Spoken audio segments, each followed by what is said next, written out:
In elementary school, I think it was common practice for everyone to be assigned a certain color to certain school subjects. So for me, math was red, science was green, and so on. Now, to this day, I'm now 21 years old, and I still think of math being red, science being green, and English being purple. So this is a very, very simplified, general kind of segue into what synesthesia is. Synesthesia is just a fancy word for describing the experience of using one of your senses through another. So, for example, someone will hear the name Alex and see the color red. The main difference is that they will actually see the color. They won't just kind of think about it, like they will see it. So, my little brother actually has synesthesia. He has a certain kind, and so I've kind of seen this like first account of it. So today I will be addressing how this trait works biologically, the types of it, and how having this trait can be extremely helpful in more ways than one. So when you first hear about this, it may seem very outlandish or like it's made up, but it's very documented and studied. So synesthesia is a genetic trait, meaning that it is passed down from parents. It's biological, it's automatic, and it's unlearned, meaning that you're literally just born with it. Like you don't have to think about doing it.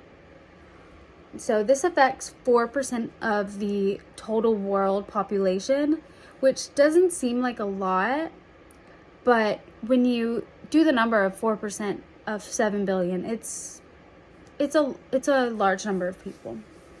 So the actual biology of it, of how it works in our brains, is that it increases communication between sensory regions.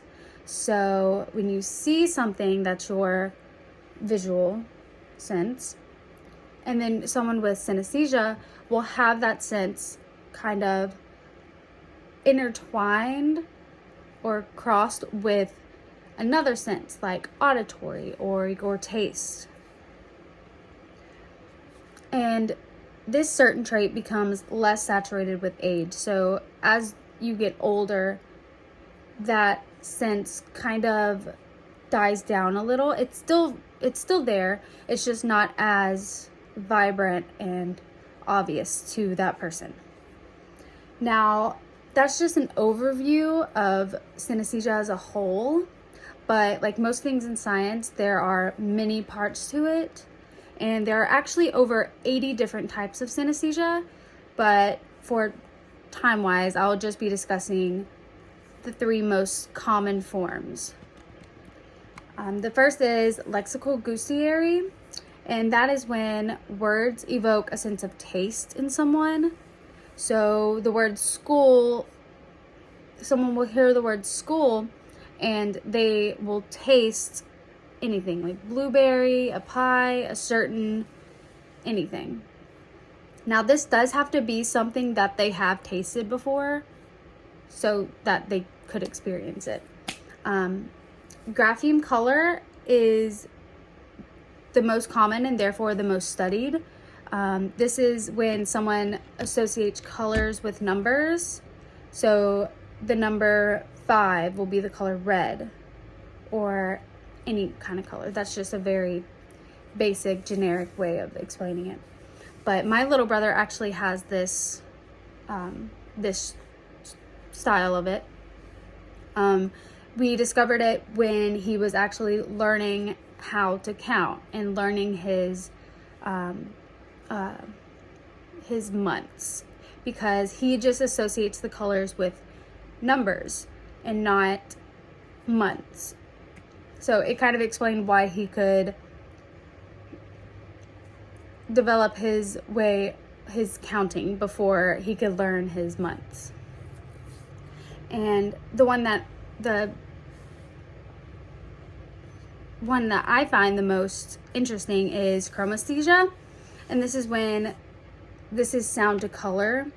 So someone will hear a bell and experience, it could be either one color or like a wide array of colors. And I think that's very interesting because many very successful celebrities and artists have chromesthesia, like Billie Eilish, Frank Ocean, Billy Joel, Beyonce, and so many more. So I feel like this really helps with creativity, and especially in making unique music. And synesthesia has more benefits than just being creative, though. It can help with memory, being that someone will have better memory related to their type. It also protects against memory decline as you get older. So by using these senses in new ways, synesthesia is proven to be helpful to an individual's overall mental cognitive function. Synesthesia is a unique genetic trait that can aid in creativity and memory. Although this is a biological trait that not everyone has, I think we all experience at least a fraction of it in our life.